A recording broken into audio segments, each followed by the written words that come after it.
Donald Trump is like Air Jordan towering over Joe Biden when it comes to their handling of crime. Look, in 2024, look at where Biden's net approval was on crime. Way underwater there at minus 26 points. It was one of Biden's worst issues. Granted, pretty much every issue was one of Biden's worst issues. And again, look at where Donald Trump is. Way, way, way above Joe Biden. What is that? That's 27 points. So Americans vastly prefer Donald Trump's approach to crime than they did to Joe Biden's.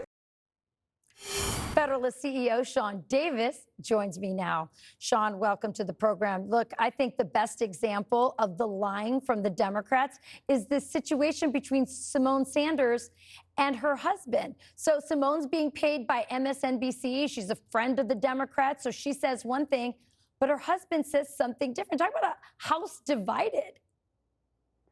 Yeah, Democrats are in a real pickle here because they've decided that whatever Trump does is bad. So it now puts them in the position of denying reality. And unfortunately for them, living in safe cities and living in safe neighborhoods is really, really popular. And they've now decided they're going to be on the opposite side of that. It's madness. It's absolute madness. And by the way, the Chuck Schumer thing is so ridiculous. He's saying, I feel safe. He has a detail. I mean, my husband has a detail. I also feel safe when I walk around with Sean Duffy. When I walk around by myself, guess what? I don't walk around by myself in D.C. After 6 p.m. because every woman knows they can't. Yeah, and everyone who's been there, everyone who's lived there knows what's possible in D.C. D.C., you know, you go back 10, 15 years, it was actually a great place to be. It probably wasn't as safe as it was in the country. Just because of the sheer amount of people, but it was a good place to be. People felt safe out there at night. And I think one thing that Democrats are concerned about is if Donald Trump is able to clean up in D.C., certainly if he's able to do it in under 30 days, then it shows that there's no excuse for these other cities like L.A. and Chicago and Detroit and Philadelphia to be crime-ridden hellscapes. It shows that that is a choice deliberately made by the Democrats who run those cities. And that's the last thing Democrats want, is for people to see that safety is a choice, and it's a choice Democrats are refusing to make.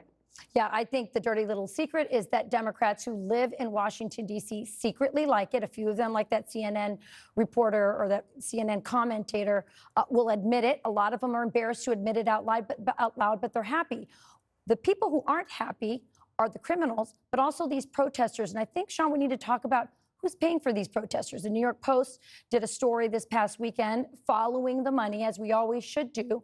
And the money goes right back to George Soros. So he paid for the soft on crime prosecutors that destroyed these cities, but he's also paying for the protesters. I mean, this guy's a sociopath. Yeah, and it's one thing that I wish DOJ would look at more closely, and it's not just in D.C., it's in California, it's in Oregon, it's in Seattle, is who is paying for this? And a lot of this really is terrorist activity. It's violence. It's violence meant to get a political result, and I wish they would start looking at Antifa and just designate them as a terrorist organization and crack down on their money. Sean Davis, someone who knows D.C. very well, we really appreciate you joining us tonight. Thank you.